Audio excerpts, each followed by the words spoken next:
E a primeira partezinha que ficou para a gente trabalhar depois foi Efésios capítulo 1, dos versos 15 ao 23. E iremos meditar sobre esse tema, as bênçãos de Deus para as nossas vidas. Precisamos compreender biblicamente que Deus tem bênçãos para nós. Não como muitos dizem por aí, que você vai trocar de moto, você vai trocar de colchão, você vai comprar um negócio melhor. Isso aí não tem nada a ver com essas bênçãos de Deus. Você até pode trocar, meu irmão. Você pode trocar de camisa, né, Gi? Tal. Não é por causa de Gi, não, porque está com camisa bonita aí. Mas nós vamos ver que essas bênçãos de Deus, elas são especiais. Qualquer pessoa pode trocar de moto. Mas essas bênçãos espirituais, não. Só para quem é da família de Deus. Vamos então ficar de pé, queridos, e vamos ouvir com expectativa, com humildade a palavra do Senhor e sermos bons ouvintes da palavra de Deus e rogar ao Espírito Santo que nos instrua. Efésios, no capítulo 1, nós vamos ler do versículo 15 até o 23, você pode acompanhar aí. Vamos fazer de modo dinâmico, como fizemos de manhã. Eu leio um versículo, a igreja lê o outro. Pode ser? Por essa razão, desde que ouvi falar da fé que vocês têm no Senhor Jesus e do amor que demonstram para com todos os santos,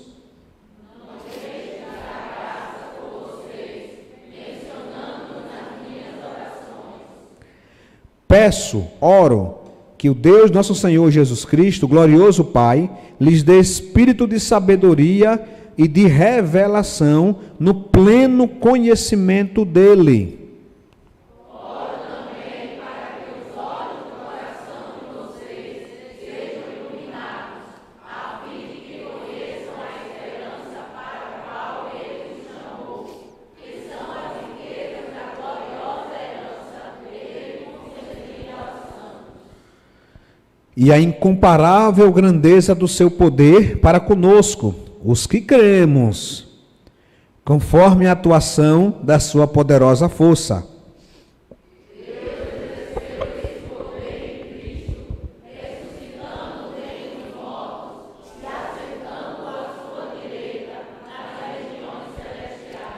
Muito acima de todo governo e autoridade, poder e domínio, e de todo nome que se possa mencionar, não apenas nesta era, mas também na que há de vir.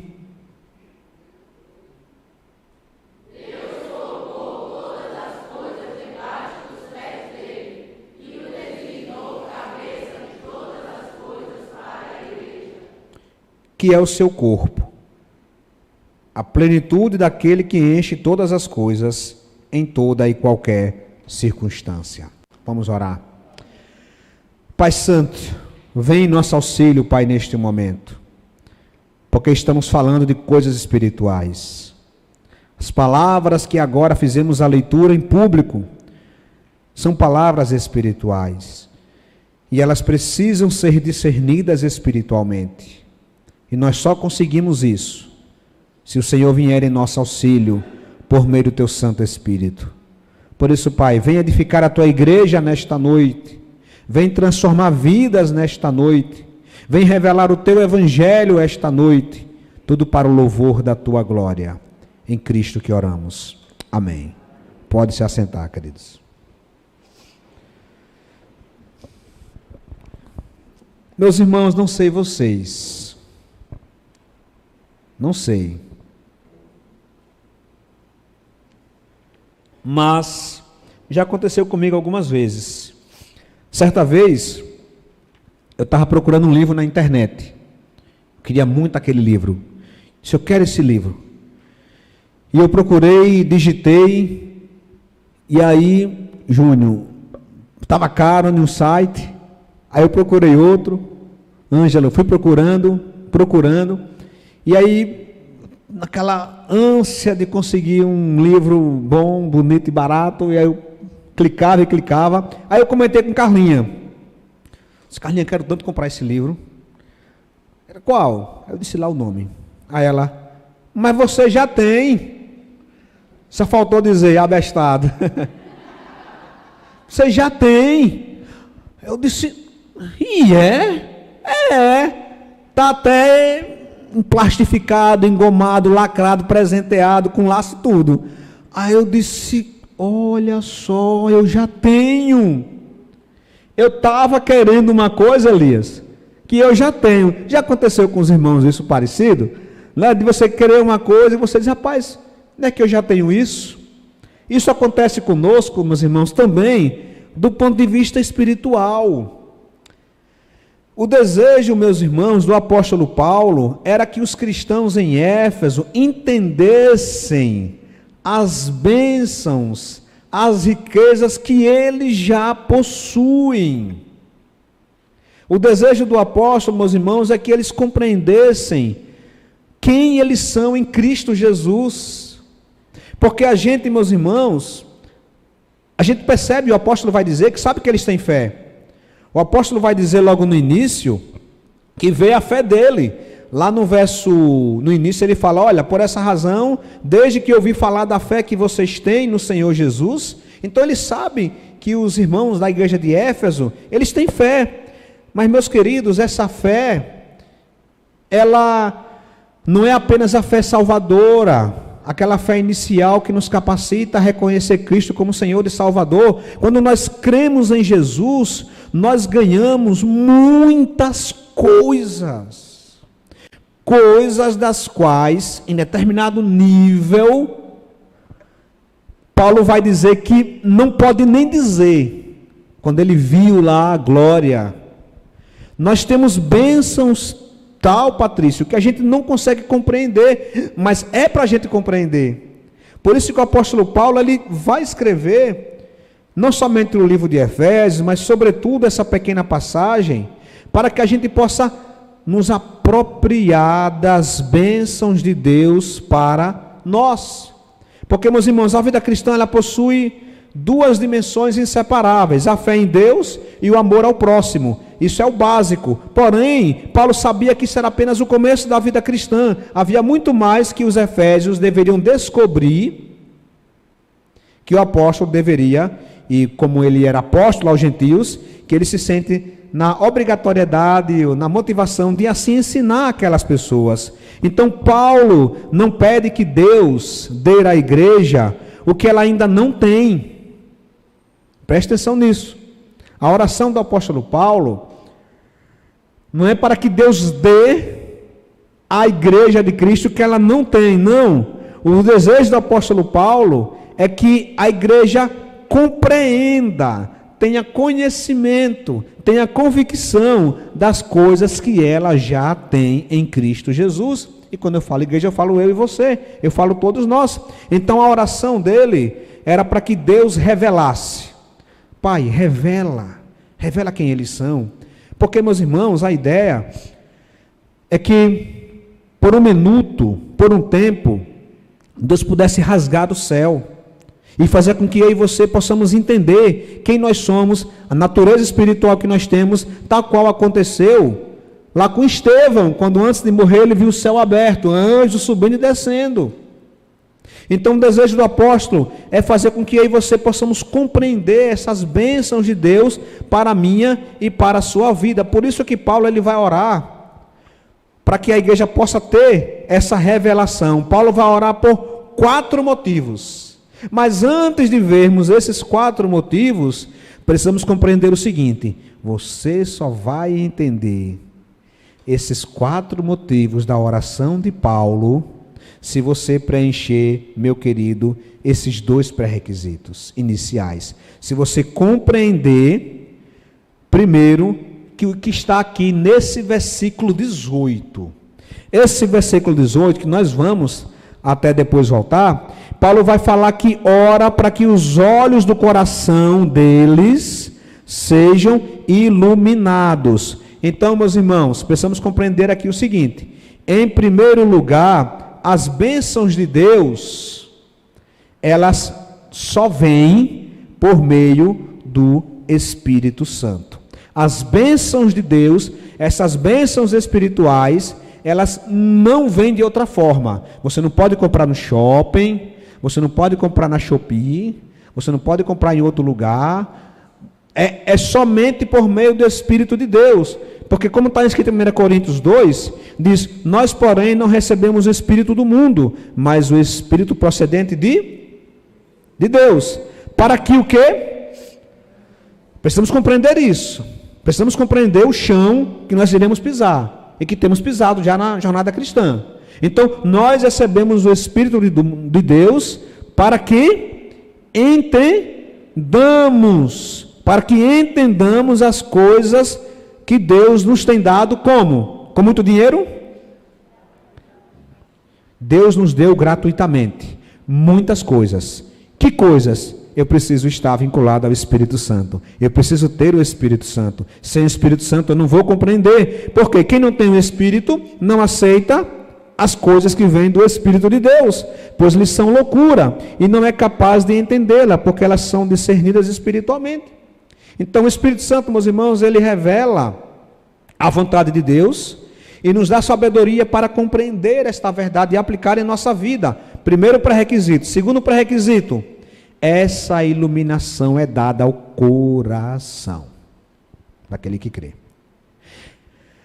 O Espírito fala ao nosso coração. Essa iluminação é dada ao coração daquele que crê. Por isso que ele vai dizer, oro também para que os olhos do coração de vocês sejam, então, iluminados. Meus irmãos, biblicamente, coração, na Bíblia, representa o íntimo de uma pessoa.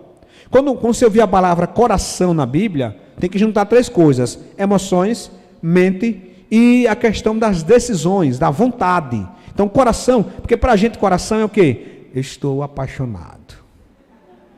Meu coração está apaixonado por Carlinha. Oh! Para a gente é isso, né? Coração. Eu vou fazer um coração, eu vejo, vem cá, coração. Mas, biblicamente falando, inclusive em alguns textos, sentimento mesmo, na Bíblia, na cultura judaica, nem coração era víscera. Quando você vai fazer o concurso ou um vestibular e está nervoso, é o banheiro que você visita mais. Né? O coração bate forte, mas são as vísceras. Então, na cultura judaica era isso. Porém, quando a Bíblia fala de coração, envolve emoções, você não é de pedra, você é gente, envolve emoções, até cachorro tem. Então envolve emoções, envolve a mente e as decisões. Então, as bênçãos de Deus é preciso ser entendida nesse íntimo do ser, na mente, no coração, nas emoções e nas decisões. O nosso interior, meus irmãos, o nosso interior na Bíblia, que é o nosso coração, genericamente falando, ele possui faculdades espirituais similares aos sentidos do corpo. Como assim, pastor? O coração pode ver, o coração pode ouvir, o coração pode provar, o coração pode cheirar, o coração pode até tocar.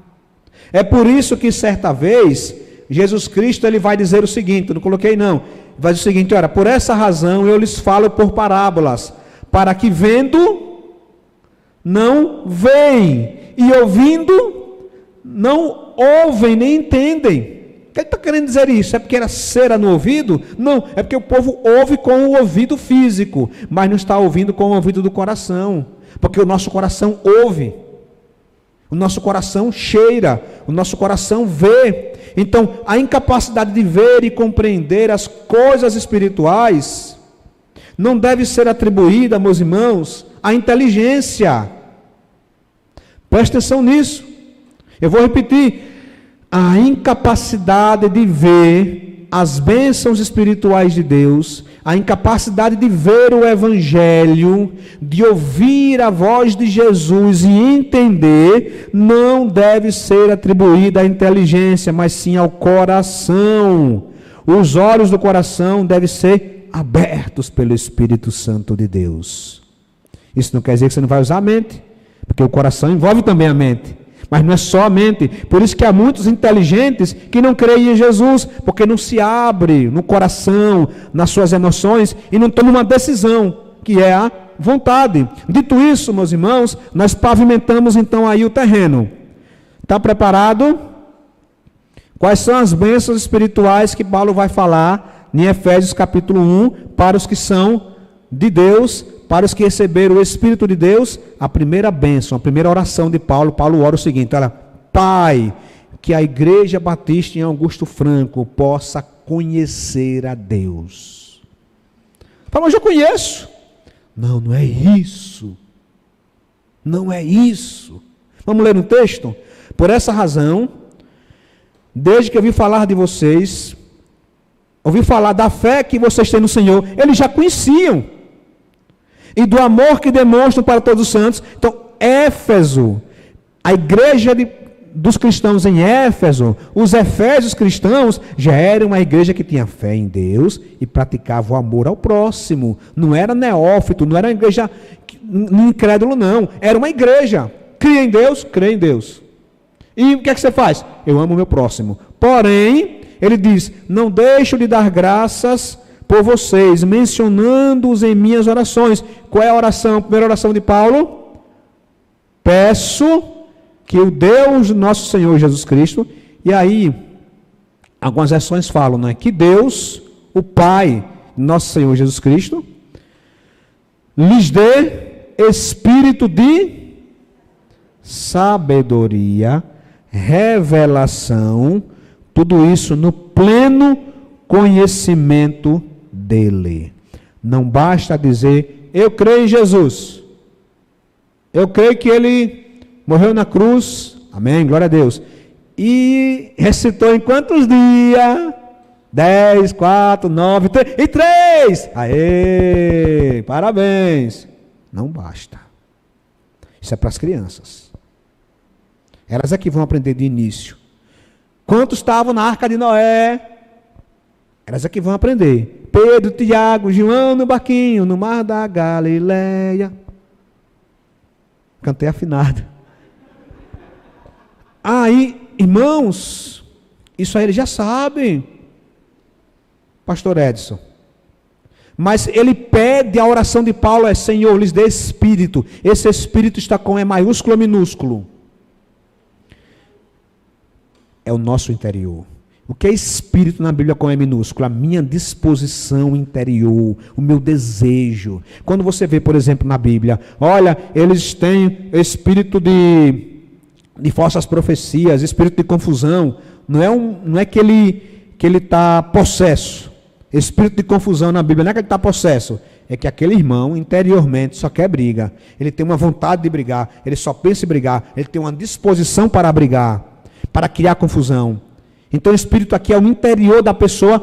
O espírito aí, meus irmãos, é a inclinação interior da pessoa para fazer alguma coisa. Qual é a oração de Paulo?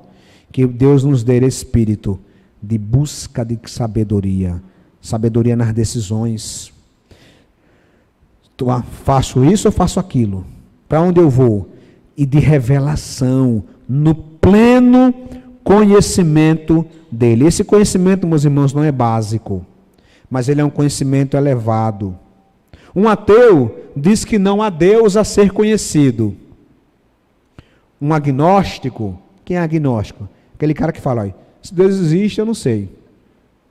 Se ele não existe, eu também não sei. Já que eu não posso provar Deus, então eu não digo nada, eu fico na minha. Então, um ateu diz que não há Deus a ser conhecido. Um agnóstico diz que não há um Deus, que se há um Deus, não temos como conhecê-lo. Paulo diz, há um Deus que se revelou a nós, que nos deu o Evangelho, e esse Deus deve ser buscado em pleno conhecimento dele.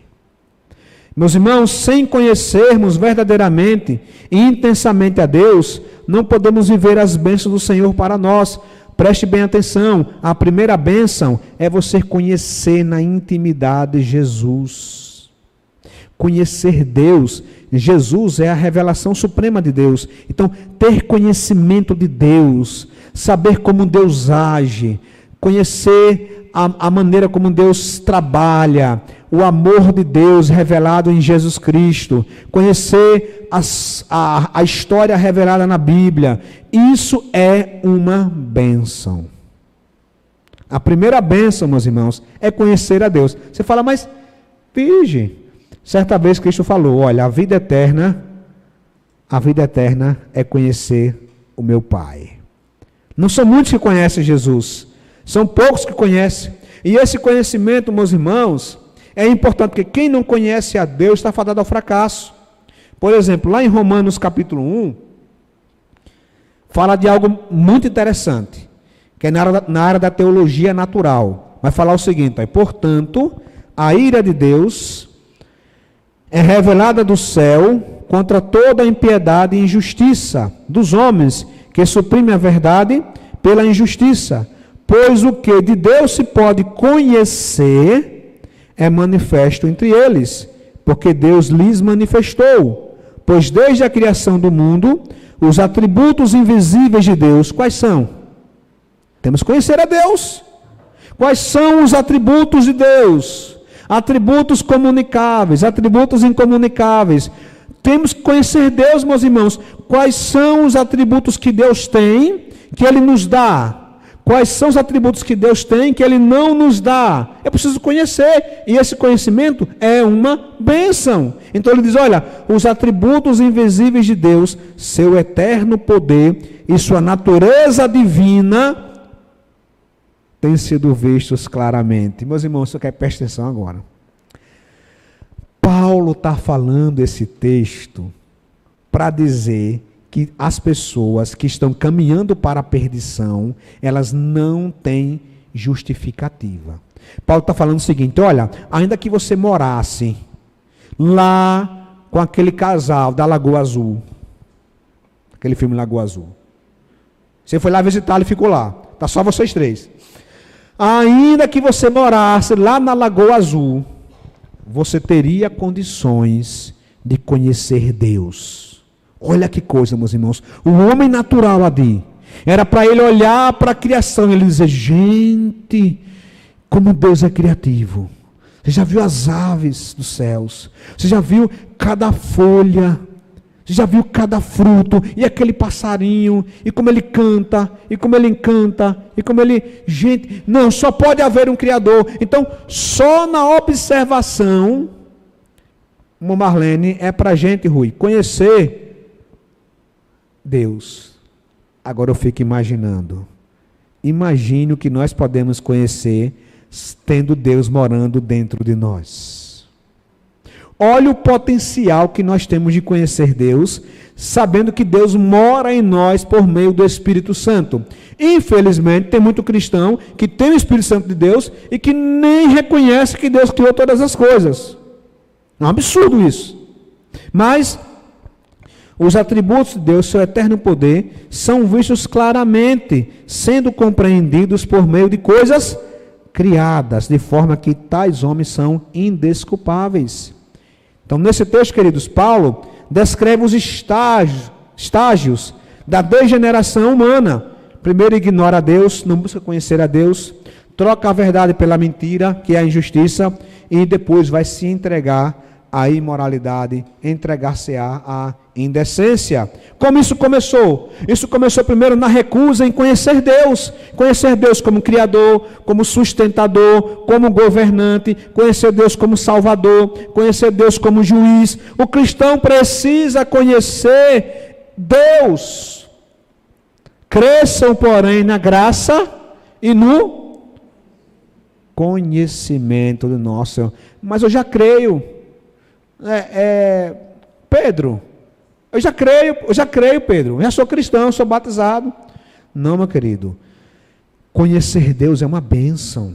Todas as vezes que o irmão e a irmã abrem a Bíblia e descobrem algo novo,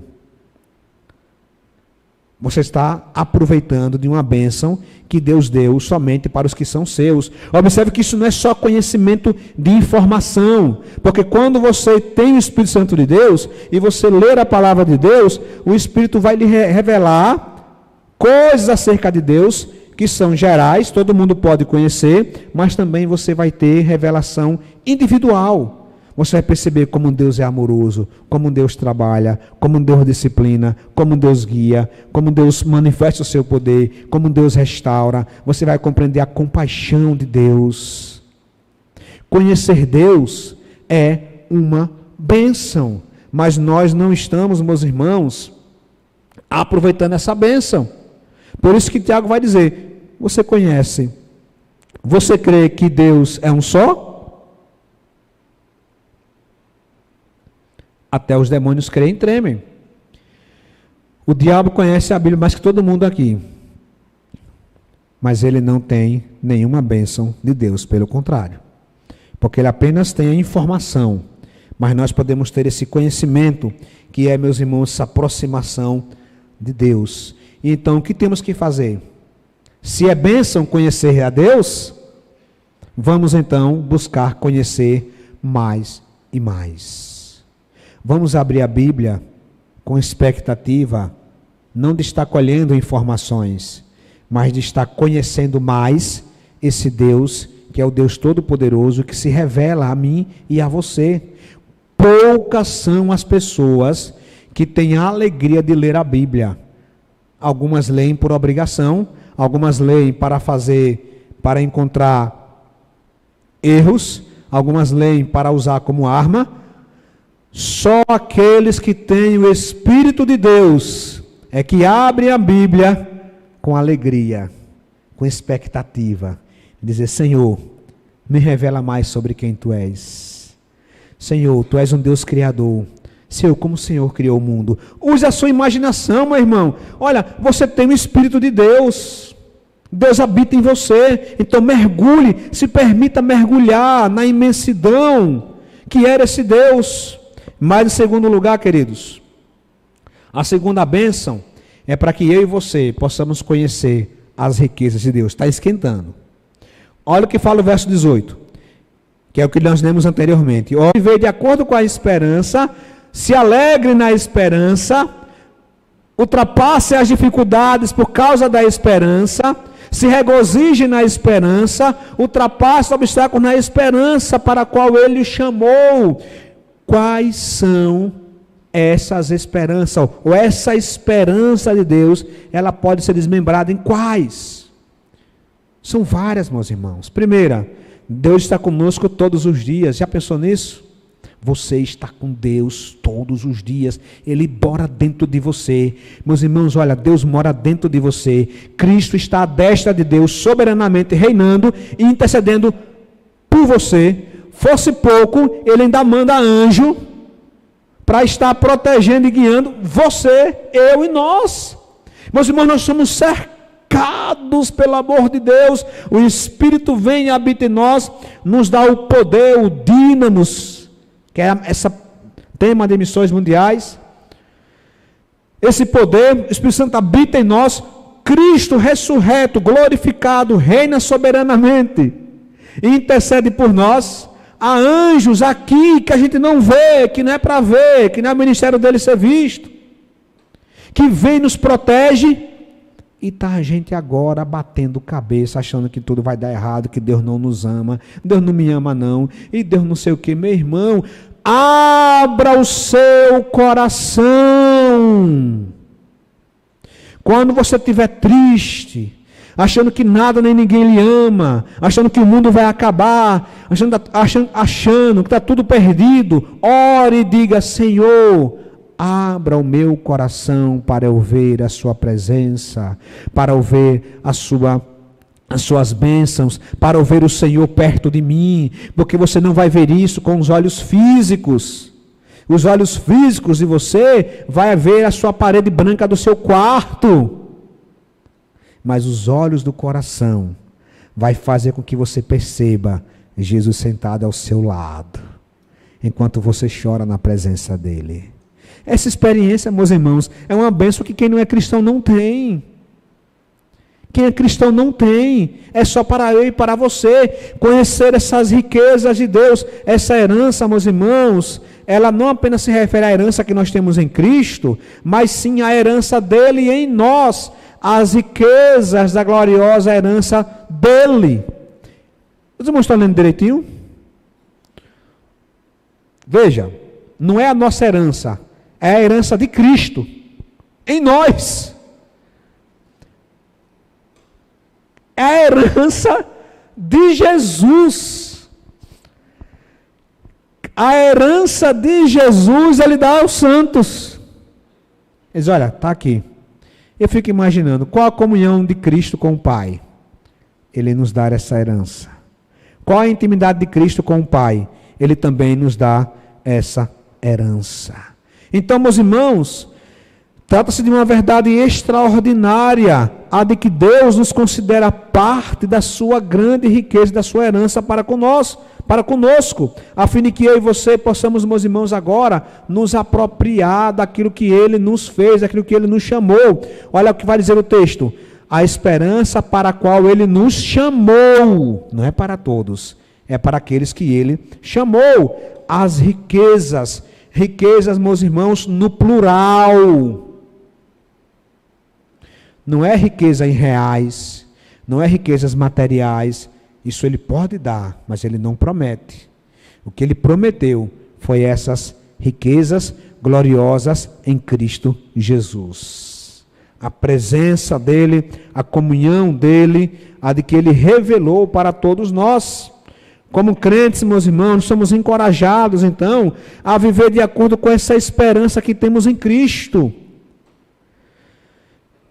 Como que eu posso me apropriar dessas riquezas? Primeiro, eu preciso conhecer a Deus. Porque preste atenção, se você não conhece a Deus, você vai cair no conto do vigário. Que Deus lhe prometeu isso, Deus não prometeu. Eu vi uma pregação esse ano, um negócio tão esquisito, que eu digo, meu Deus, esse cara leu a Bíblia, não sei, como foi que ele leu isso? Mas ele prometeu à igreja, baseado em Gênesis 1, na criação, que Deus criou. Olha, Deus vai criar agora para você um novo emprego. Deus vai criar para você um novo carro. Deus vai lhe dar. Eu disse, nenhum anjo, ou nem um gênio da lâmpada mágica fazia isso. Ele saiu prometendo. Aí você que conhece a Deus, você fala, vá, eu que não caio nessa. Deus não prometeu isso não. Ele pode me dar? Pode, pela sua misericórdia, compaixão e graça, Ele pode me dar. Mas Ele não prometeu. Quem promete, deve, não é assim? Se você prometeu, está me devendo. Se Ele prometeu, meus irmãos, Ele vai fazer. E o que Ele prometeu? Ele prometeu, meus irmãos, a sua rica provisão. Prometeu. Ele prometeu que você não deve ficar ansioso por coisa alguma. Ele prometeu. Ele prometeu que quando você chorar, Ele vai estar lá. Ele prometeu consolo. Meus irmãos, há uma riqueza que nós pouco conhecemos acerca de Cristo, sabe qual é? É a riqueza do consolo, Cainã. A gente muitas vezes se vê diante de uma dificuldade e vê que o problema não foi mudado, mas a gente se vê numa situação de que nós presenciamos o consolo de Deus. O consolo de Deus é também o cuidado, não só quando Ele rompe o problema. Ele consola, e o consolo de Deus é também uma riqueza. Mas em terceiro lugar, meus irmãos, além de Paulo orar para o conhecimento pleno da igreja, para que a igreja se aproprie das riquezas de Deus, Paulo ora para conhecermos o poder de Deus. Meu irmão, isso aqui eu tenho que beber agora uma água.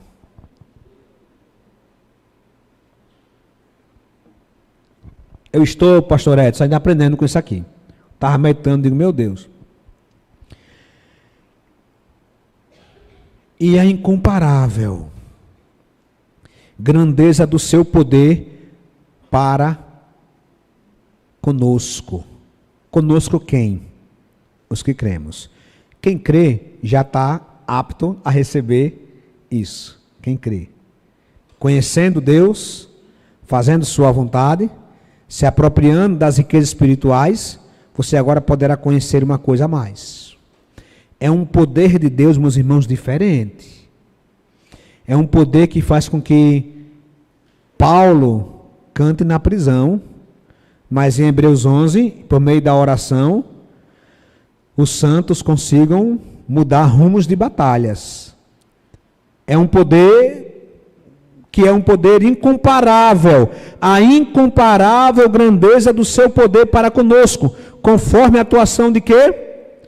Da sua poderosa força. A força de Deus está conosco. Isso não é Star Wars, que a força esteja com você. Não é isso não. Entendedores entenderão. Né? Tem assim, né? Que a força esteja com você. Não, não é isso. Não sei se eles pensaram nisso não, nesse texto. Quem sabe, né? Não é que a força estará conosco, mas é o Deus que tem a força que está conosco todos os dias. Mas preste atenção agora, queridos. Não adianta a gente entender que Deus tem todo o poder. Tem todo o poder. Sim, Deus tem todo o poder e eu sou fraquinho. Não, não é assim. Deus tem todo o poder e é do prazer dele que eu e você possamos nos conectar com ele e dentro da vontade dele possamos nos apropriar deste poder, conforme a atuação da sua força. Meus irmãos, é algo aqui maravilhoso. Para os irmãos terem uma ideia, esse poder, nós vamos precisar deste poder na vida. Por exemplo, por que precisamos desse poder? Primeiro, somos fracos por natureza. Somos fracos por natureza. No seguinte sentido, não no sentido físico apenas. Físico somos fracos, somos frágeis. A gente pega, eu vejo uma criancinha pequenininha, a gente diz, meu Deus, antigamente, meu avô teve 21 filhos. Ele olha para mim, acho que ele fica, rapaz, onde foi que eu errei, né? Ele teve 21 filhos. Meu avô. Naquela época era assim. Nascia um menino. Aí olhava assim, olha, será que vai vingar? Antigamente era assim. Será que vai vingar? Mas acho que vai vingar. Vingar é. Será que vai crescer, sabe? Vai viver, não vai morrer? Porque é tanta mortalidade. Com o avanço da ciência e tudo mais, a gente hoje não pensa mais nisso. Ninguém vai visitar alguém. Imagine, vai visitar alguém. Olha que lindo. Será que vai vingar? Ninguém fala isso hoje em dia, porque não convém. Né? Mas antigamente era assim, porque nós somos tão frágeis, meus irmãos, tão fáceis de cair, de tudo, é tanto vírus. Na internet, se você for ver na internet, no Instagram, a gente não vai nem comer, nem beber água, nem caminhar descalço, não vai respirar o ar, porque tudo faz mal. Tudo faz mal. A gente é fraco, mas aqui, meus irmãos, o foco é o nosso interior. Nós temos, Florencio, um impostor que mora em nós, chamado eu. Esse impostor que mora em mim é a minha carne, que quer me derrubar, quer me estrangular, quer dizer, eu lhe odeio. Eu digo, sai, desgramado, ele não sai, eu vivo com ele, eu vou com ele, eu estou aqui com ele. Eu estou pregando aqui com ele. Que é o Newton carnal, a minha natureza pecaminosa. Eu sou fraco, meus irmãos. Por isso que a palavra do Senhor diz, aquele que está em pé, cuidado. Então nós precisamos desse poder. Tem um teólogo chamado Wisby, ele vai dizer o seguinte: entregar essa riqueza espiritual imensa a um simples humano, vivendo com sabedoria e força humana, seria como entregar uma bomba atômica a uma criança de 2 anos de idade. Então, por isso que nós precisamos desse poder, para que nós mudemos a nossa natureza de carnal para espiritual. O poder de Deus nos capacita para que usemos as suas riquezas, para que compreendamos as suas palavras, para que percebamos a sua presença, para que sejamos sensíveis à atuação, ao mover do Espírito de Deus, porque o Espírito de Deus, meus irmãos, nos move, é como o vento de Jesus Cristo. Então, para eu perceber a atuação do Espírito de Deus em mim, eu preciso do poder de Deus para me capacitar. Mas o segundo motivo, meus irmãos, é que temos inimigos espirituais fortes. Falamos disso no acampamento, foi a última mensagem. Meus irmãos, lá em Efésios 6, vai dizer o seguinte, nossa luta não é contra a gente, não é contra seu patrão, seu cunhado, não. Tem povo chato, tem. Gente que quer lhe derrubar, quer. Mas eles estão sendo usados, mesmo sem querer. Nossa luta, Israel, é contra poderes e autoridades. Meus irmãos, poderes é poderes. Na versão anterior, uma versão revista atualizada, diz principados, príncipes do mal, numa espécie de hierarquia demoníaca. Nós lutamos contra o diabo e seus anjos, que luta contra a igreja, luta contra você, luta contra o seu casamento. O diabo quer ver você no chão, o diabo quer ver você derrubado, o diabo quer ver você longe de Deus. Ele veio para matar, roubar e destruir. Ele não quer ver você crescendo na graça e no conhecimento de Deus. Ele não quer ver você aqui congregando, cultuando. Ele não quer. E ele vai lutar, ele vai estimular, ele vai usar pessoas. Ele não vem presencialmente, porque Deus não permite. Mas ele usa pessoas. Ele usa o mundo, o sistema mundano de valores corrompidos. Uma sociedade decaída, moralmente, meus irmãos, sabe? Por isso que nós somos sal da terra, porque a carne está apodrecendo, só o sal para conservar essa natureza. Então, nossa luta é contra poderes e autoridades, contra dominadores deste mundo de trevas, contra forças espirituais do mal nas regiões celestiais. Meus irmãos, há forças do mal nas regiões celestiais planejando derrubar sua família. Como combater com essa turma? Lembremos-nos que esta luta que nós travamos nessa guerra espiritual não é para vencermos. Já somos vitoriosos em Cristo Jesus. Nós já lutamos em vitória, porque em Cristo somos mais que vencedores. E maior é o que está em nós. O que é que está em nós? O Espírito de Deus. Perceberam, irmão? É tudo muito explicado na Bíblia. Agora, se eu tenho o Espírito de Deus, mas eu não busco conhecer a Deus, eu não busco conhecer as riquezas de Deus. Eu me lembro de uma irmã falando no acampamento, eu até citei lá, não sei quem foi. Ele estava passando por uma dificuldade, aí veio alguém e falou: mulher, você não é cristã, você não merecia passar por isso não.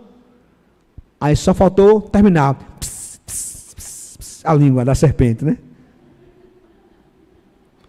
Era para terminar. Mas a que falou isso, poderia ser uma pessoa da igreja, infelizmente, poderia.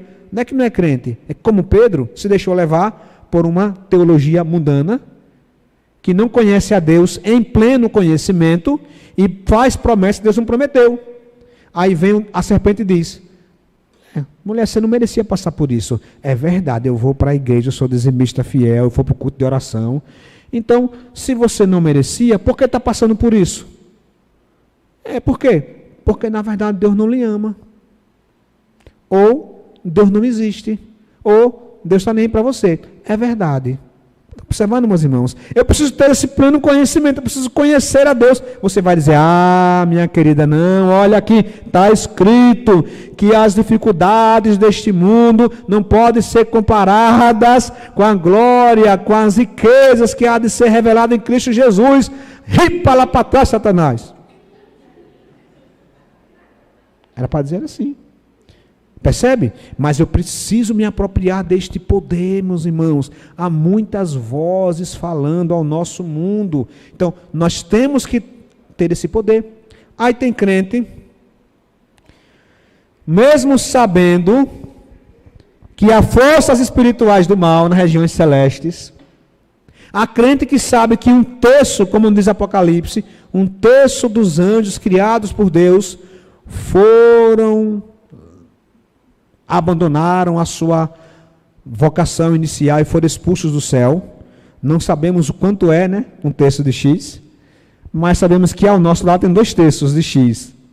Só foi um terço de X que foi embora. Mas tem gente que sabe disso e está de peito aberto. Não, que nada. Eu vi isso. Meus irmãos, eu vi isso quando? Eu vi isso essa semana. Alguém fez uma campanha, tudo envolve dinheiro, né? Na televisão, aí numa campanha, aí a mulher falou: olha, eu fiz uma campanha. Tem a campanha de 1.000, campanha de 2.000, campanha de 3.000. Campanha é assim, meu irmão. Lá, nesse não aqui não, foi outra igreja. Na internet. Aí a mulher falou, olha, eu fiz a campanha de X, minha casa está lacrada, minha casa está limpa, ninguém chega na minha casa. Mentira. Mentira. Se você não orar, se você não vigiar, a brecha estará escancarada na sua casa. E não tem campanha de R$1 trilhão que possa fazer com que o diabo fuja da sua casa. Porque o diabo não quer dinheiro, porque ele não habita neste mundo, mas no mundo espiritual. Mas você pode perguntar, mas pastor, eu tenho alguma demonstração desse poder? O texto vai dizer. Este poder exerceu como? Como? Ressuscitando. Meus irmãos, no Antigo Testamento, você pode observar, no Antigo Testamento, quando os autores bíblicos iam mencionar o poder de Deus, eles citavam preferencialmente 2 exemplos. Quem dá um chute? Quando ele queria falar que Deus é grande, Deus é poderoso, davam 2 exemplos. Primeiro chute. Ressurreição dos mortos? Não. Hein? O Mar Vermelho, o Êxodo. O Êxodo era constantemente usado como demonstração do poder de Deus. Em diversos salmos, os profetas, eu tirei com mão poderosa do Egito. Então, quando Deus usava autores bíblicos para demonstrar, para ensinar que ele tem poder, ele usava o Êxodo. E tinha outra coisa também. Um outro chute. O dilúvio também era usado. Olha aí. Vou usar então o terceiro. O dilúvio, muito obrigado. E um terceiro, muito usado. Aí é no Novo Testamento. A criação. A criação. Então, quando Deus queria dizer do seu poder, olha, Deus é poderoso, Ele criou todas as coisas, Deus é poderoso, olha como Ele conduziu o povo de Israel pelo Egito. No Novo Testamento, qual é o exemplo? A ressurreição de Jesus Cristo, que faz o Mar Vermelho virar um pingo d'água, um copo d'água. Agora é a ressurreição dos mortos. É a sua ressurreição, meu irmão. A sua ressurreição está garantida. Qual poder? O poder que operou em Jesus Cristo, que o ressuscitou dos mortos e que lhe ressuscitará no último dia. Quer poder maior, meu filho? Quer poder maior do que aquele que tem poder de ressuscitar os mortos e dar um corpo que nunca mais verá corrupção? Quer poder maior que esse? Por isso que a morte é o último inimigo a ser vencido. Está lá em 1 Coríntios capítulo 15. Porque é o maior inimigo, é a morte. É o maior inimigo.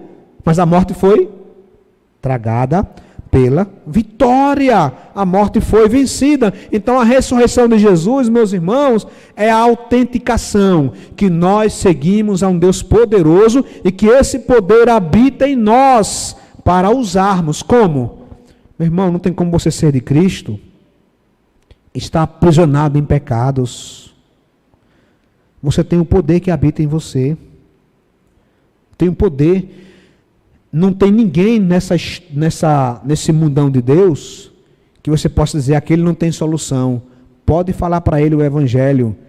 O poder que habita em você tem poderes para fazer isso.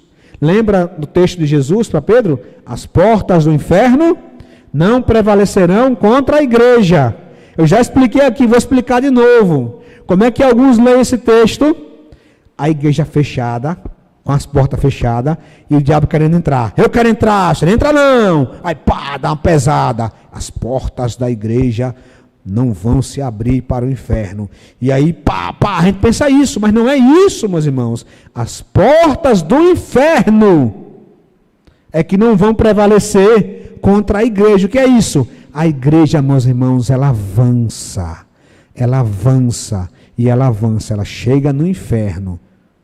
Ainda não o inferno literal, para onde vão aqueles que morrem sem Cristo, mas os que estão nas trevas, já com passaporte garimpado para o inferno, a igreja entra e arranca como mão poderosa. Vem cá, seu viciado em crack. Vem cá, seu mentiroso. Vem cá, seu adúltero. Vem cá, você sem esperança. Você que quer se matar. Você que não tem nada. Vem cá, vem cá, vem cá. E o diabo não pode, meus irmãos, contra isso, porque é o poder que habita por meio da igreja. Por isso que a quarta bênção, meus irmãos, é essa. A quarta e última bênção é essa autoridade de Cristo na igreja. É o poder. E agora venha, queridos, esse poder Cristo exerce na igreja. Olha, verso 22. Deus colocou todas as coisas debaixo dos seus pés e o designou como cabeça de todas as coisas. Para quem? Meus irmãos, a igreja, ela é a excelência de Deus para nós. Nós somos parte daquilo que é o melhor de Deus para essa criação. Deus já começou o seu trabalho de ressurreição por meio da igreja. A sua restauração teve início já por meio da igreja. Nesses últimos, meus irmãos, olha, 23. A igreja, que é o corpo, o seu corpo, a plenitude daquele que enche todas as coisas. A igreja é a plenitude daquele que enche todas as coisas, em toda e qualquer circunstância. Meus irmãos, nesses últimos 2 versículos da passagem de Paulo, ele esclarece como esse poder opera em nós, pelo fato de eu e você sermos cristãos, nós fazemos parte da igreja de Cristo, o corpo de Cristo, e isso significa que existe uma ligação viva entre nós e Cristo. Cristo está morto ou está vivo? Está vivo. Ele é o que? Ele é a cabeça de quem? Do corpo, que é a igreja. Então, aquele que é o nosso cabeça, vive. Ele é o nosso guia. E, meus irmãos, onde Cristo está, a igreja também está. A glória que é de Cristo, Ele também está dando para a igreja. Então, essa autoridade, meus irmãos, ela faz parte da minha e da sua vida. A igreja, como corpo de Cristo, reflete agora a sua plenitude. E está sujeita à sua soberania em todas as circunstâncias. Para os irmãos terem uma ideia, porque esse texto ele é muito forte. Aí eu peguei uma outra tradução. Eu peguei a Bíblia a Mensagem, para dar uma clareada. Olha o que fala a mensagem. Ele está no comando de tudo e tem a palavra final a respeito de tudo. No centro de tudo, Cristo governa a igreja. A igreja não é periférica em relação ao mundo. O mundo é que é periférico em relação à igreja. A igreja é o corpo de Cristo, pois esse corpo, por esse corpo, olha só, querido, eu achei isso maravilhoso. Eugene Peterson, que escreveu essa paráfrase, né, da Bíblia chamada A Mensagem, ele falou, olha, por esse corpo, ele fala, age e preenche tudo com a sua presença. A igreja, meus irmãos, tem tanta autoridade. Certa vez Cristo falou, o que vocês ligarem na terra, terá sido ligado nos céus. O que vocês desligarem na terra, terá sido desligado nos céus. O que 2 ou 3 concordarem, estiverem reunidos em meu nome, ali estarei. O que vocês concordarem, eu concordarei. A igreja tem uma intimidade que não pode ser retirada de Cristo. Onde Cristo vai, a igreja vai. Cristo é exaltado, a igreja está lá. Porque ele não é exaltado só a cabeça, é o corpo também. É completo. Por isso, meus irmãos, precisamos nos apropriar disso. Nós, como igreja, podemos orar por coisas maravilhosas. No livro de Atos, estamos estudando pela manhã no livro de Atos, nós vamos ver que quando a igreja ora, enviou Paulo e Silas para a viagem missionária. A igreja em oração livrou Paulo da prisão. A igreja junta em oração. Meus irmãos, quando a igreja ora, e essa oração faz parte da agenda de Deus, o poder de Deus é visto, é visível. Porque, meus queridos, coube ao Senhor usar essa metodologia. Deus é da vontade de Deus agir em resposta à oração. É assim que ele gosta de agir. Quando a igreja ora, ele responde.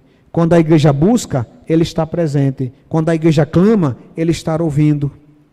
E isso é uma bênção espiritual. A quarta bênção espiritual, meus irmãos, é você ser igreja. Não minimize isso. Não despreze isso. Não relegue isso a um apêndice da sua vida. Ser igreja é uma bênção espiritual que só aqueles que teve o Espírito Santo na sua vida vai poder valorizar. Há muitos que não valorizam a igreja. E por que não valorizam a igreja? Porque só pode valorizar por meio do Espírito Santo de Deus. Se você não tem o Espírito, você não valorizará a igreja. Você falará mal da igreja. Você vai olhar para as nossas deficiências, que temos muitas. Você olhará para as nossas fraquezas. Mas se você tem o Espírito de Deus, você até perceberá nossas fraquezas. Mas você louvará a Deus pela igreja do Senhor Jesus. Porque essa igreja, meus irmãos, será glorificada. Amém? Quero encerrar, queridos. Com Colossenses 3, já quero pedir ao grupo de louvor. Colossenses 3. Olha o que ele vai dizer agora, Paulo, não em Efésios, mas em Colossenses. Portanto, já que vocês ressuscitaram com Cristo, ou seja, já é passado aqui. Já aconteceu. Porque a igreja está tão intimamente ligada com Cristo, porque assim como ele ressuscitou, nós também já ressuscitamos. Procure as coisas que são lá do alto, onde Cristo está assentado à direita de Deus. Mantenha um pensamento nas coisas do alto e não nas coisas terrenas, pois vocês morreram. Nós morremos espiritualmente para esse mundo, para os valores deste mundo. Nós morremos e agora nós vivemos. E agora a sua vida está escondida com Cristo. Quando Cristo, que é a sua vida, for manifestado, então vocês também serão manifestados com Ele em glória. A igreja será glorificada. A igreja é triunfante. A igreja estará no dia do juízo, olhando para Cristo triunfante, linda e maravilhosa, como uma noiva linda e preparada para o dia do casamento. Naquele dia, meu irmão, minha irmã, Cristo não olhará para as nossas dificuldades, nossos defeitos e pecados, porque todos eles foram lavados e remidos pelo seu sangue. Não importa se você e eu, meus irmãos, somos fracos, Cristo é forte, nosso noivo é forte, nosso dono é forte. Ele não olhará para o que você fez, aquilo ou aquilo outro, não, mas Ele estará conosco, meus irmãos, brilhante, triunfante, glorificado, e eu e você, como igreja, estaremos inclusive participando do julgamento, no dia do juízo de Deus. Que falem da igreja, que joguem pedra na igreja, que desestimulem a igreja, só quem tem o Espírito de Deus é que sabe o que é bênção ser igreja. E quando estivermos na glória, nós veremos tudo isso, essas bênçãos espirituais que nós temos em Cristo Jesus, nós veremos claramente, porque os nossos corações serão iluminados plenamente, e veremos o que não conseguimos ver agora, conheceremos o que não conhecemos agora, mas seremos plenamente habitados pelo Espírito de Deus e conheceremos Cristo em toda a sua plenitude. Por isso, meus irmãos, a Deus toda a honra e toda a glória.